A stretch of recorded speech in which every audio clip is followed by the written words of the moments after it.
Hi friends, how are you?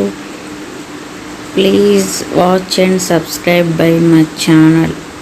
మేము 2 days holidays వచ్చాయని Srisailam plan చేసుకొని వెళ్ళామండి.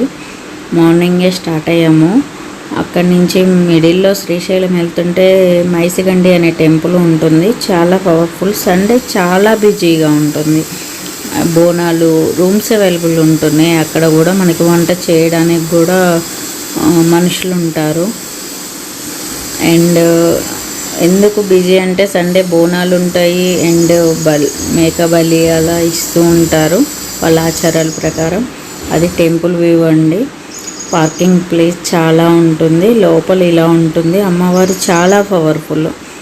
చాలామంది వస్తుంటారు. నేను ఈ సెకండ్ టైం వెళ్ళాను. అమ్మవారి వెనక పెద్ద చెట్టు ఉంటుంది. చాలా పెద్ద పుట్ట ఉంటుంది. వీడియో తీయడానికి కుదరలేదు. వెంటనే వెళ్ళాలి. మళ్ళీ అక్కడ దర్శనం లేట్ అయిపోతుంది శ్రీశైలం అనేసి వెంటనే అలా దర్శనం చేసుకొని వెళ్ళిపోయాము. అది టెంపుల్ వ్యూ అండి.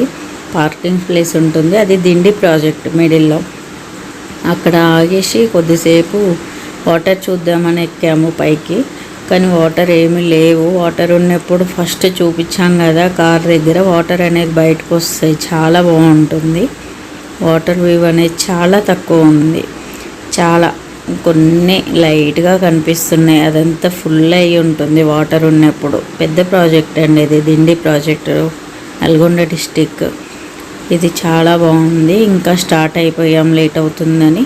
దిండి టు అచ్చంపేట రోడ్లో వెళ్తుంటే ఉమామహేశ్వర్ టెంపుల్ ఉంటుంది. ఇది శ్రీశైలంకి ఉత్తర ద్వారం అంటారంట. ఇక్కడి నుంచి గుహలో ఉత్తర ద్వారం నుంచి వెళ్తే శ్రీశైలం వస్తుంది. అప్పట్లో నడుచుకుంటూ వెళ్ళేవారు. అచ్చంపేట రోడ్లో వెళ్తుంటే ఉమామహేశ్వర టెంపుల్ గుట్టలో పైకెక్కి ఉంటుంది.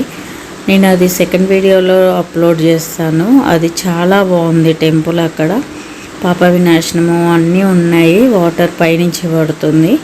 Bye friends, please subscribe. Bye.